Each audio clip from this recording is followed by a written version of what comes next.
राधे राधे दोस्तों। तो कैसे हैं आप सब। तो आज हम आपको सुनाने जा रहे हैं श्री रामदास जी की कथा, जो श्री हरि भक्त हुए हैं।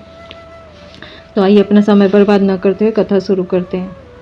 श्री रामदास जी बूंदी नगर के निवासी थे, जाति के बनिए थे, अतः वर्ण और धनक्रम अनुसार व्यापार करते हुए भगवान भक्ति की साधना करते थे। अपनी पीठ पर नमक मिर्च गुड़ आदि की गठरी लादकर गांव में फेरी लगाते थे। कुछ नकद पैसे और कुछ अनाज भी मिलता था।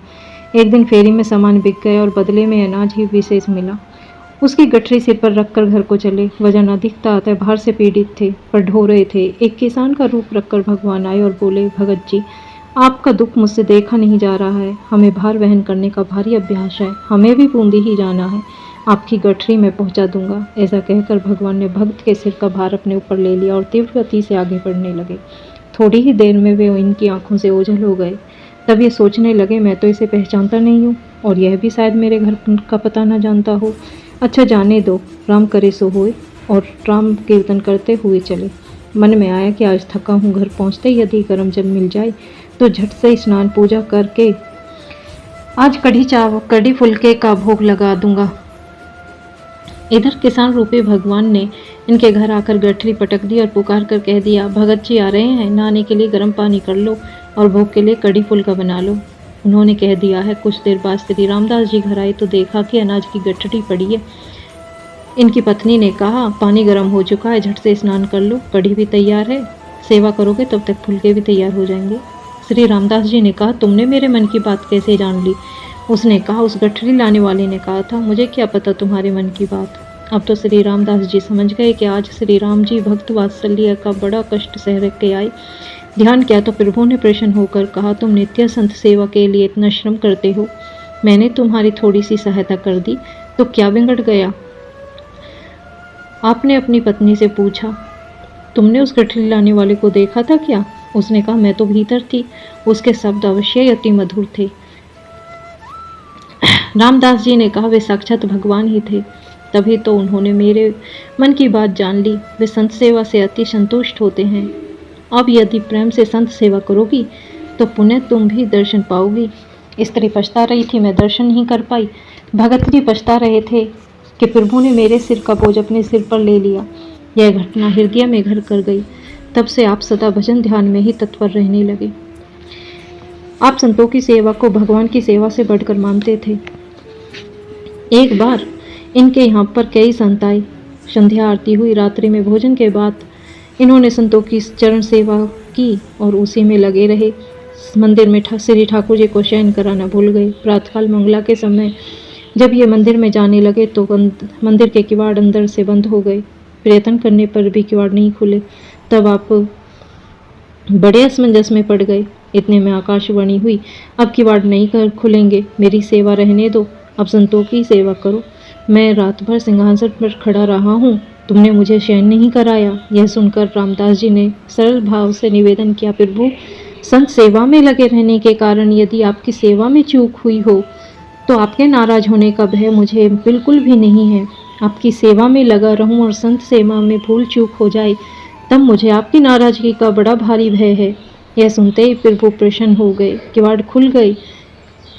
हम तुम पर बहुत प्रसन्न हैं। इस भाव से संत सेवा करने वाले मुझे अपने वश में कर लेते हैं। ऐसा कहकर भगवान ने प्रत्यक्ष होकर आपको दर्शन दिए। दास जी चरणों में लिपट गए। प्रभु ने उठाकर इन्हें छाती से लगा लिया। श्री रामदास जी संतों की सेवा उनकी रुचि के अनुसार ही करते थे। एक दिन इनके यहाँ कई संत पधारे। इन्होंने उनसे पूछा, महाराज, आप लोग मेरे भगवान का प्रसाद पाएंगे या अलग भोग बना कर दूं। संतों ने कहा, हम तो आपके भगवान का ही प्रसाद पाएंगे। भगत की पत्नी ने रसोई बनाई। उस दिन ज्वार की रोटियों का भोग लगा। दो संतों ने देखकर कहा, हम तो ज्वार की रोटियां नहीं खाएंगे। आपने अपनी पत्नी से पूछा, तुमने ज्वार की रोटियां क्यों बनाई। उसने कहा, नया अनाज प्रभु को पसंद है, मैंने ज्वार की रोटियां बना दी। दूसरे भगवान ने कभी ज्वार की रोटी खाने से इनकार नहीं किया, अतः मैंने ज्वार की रोटियां बनाई हैं। इस पर भगत जी ने कहा, भगवान का भोग अन्य स्थानों में भी लगता है, केवल यही भोग लगता है ऐसी बात नहीं है। वे तो अपनी रुचि का भोग कहीं भी लगा सकते हैं, किंतु ये संत तो कृपा करके यहीं प्रसाद पाएंगे। आज यहीं आए हैं, अतः संतों से पूछकर उनकी रुचि के अनुसार ही भोग लगाया करो। ऐसा कहकर आपने तुरंत गेहूं की रोटियां बनवाई और संतों को भोजन करवाया। श्री रामदास जी के यहाँ अनेक साधु संत के भोजन नित्य होते थे। अतः कुछ दुष्टों ने इस ना सहन सकने के कारण राजा से शिकायत की कि इस बनिए के पास अपार संपत्ति है, व्यर्थ ही उसे लुटाता है, आपको कर भी नहीं देता, सबको ठगता है, अतः इसकी संपत्ति को आप छीनकर राजकोष में जमा कर लें। राजा ने उसकी बात मानकर सिपाही भेजे, बुलाकर कहा तुम हमारा कर दो, अन्यथा तुम्हारी संपत्ति जब्त कर ली जाएगी। भगत जी ने कहा मेरे पास धन का संग्रह नहीं है, जो कुछ भी कमाता हूँ उसे संत सेवा में लगा देता हूँ। आप मेरे घर की तलाशी ले लें, जो भी सोना चांदी हो वह आप ले लें। किसी ने राजा को उकसाते हुए कहा नींबू बनिया आम ये दावे तय रस दे।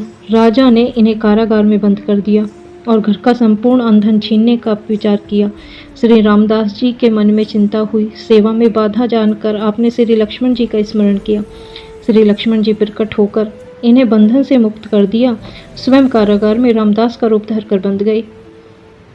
पुनः इनके घर पर संत सेवा की धूम देखकर लोगों ने राजा से फिर चुगली की। राजा ने कहा हमने तो उसे कारागार में बंद करवा दिया है, फिर वह घर पर कैसे संत सेवा कर सकता है। राजा ने सिपाहियों से कारागार में जाकर देखने को कहा तो वहां रामदास बंद थे। पुनः शिकायत करने वाले के साथ जाकर उसके घर पर देखा तो दोनों जगह पर रामदास हैं। यह सुनकर राजा दोनों को दरबार में हाजिर करने का हुक्म देते हैं। राजा के दरबार में आते आते श्री लक्ष्मण जी अंतर्ध्यान हो गए। रहस्य जानकर राजा रामदास जी के चरणों में पड़ गया, अपराध क्षमा के लिए विनती करने लगा। आजीवन आपने संत सेवा व्रत निभाया। आपसे प्रेरणा पाकर राजा प्रजा सभी ने भक्त भगवान की सेवा का नियम लिया। राधे राधे। तो दोस्तों, अगर आपको हमारी कथा पसंद आई हो तो लाइक करें, शेयर करें, सब्सक्राइब करें और कमेंट में राधे राधे लिखना ना भूलें। राधे राधे।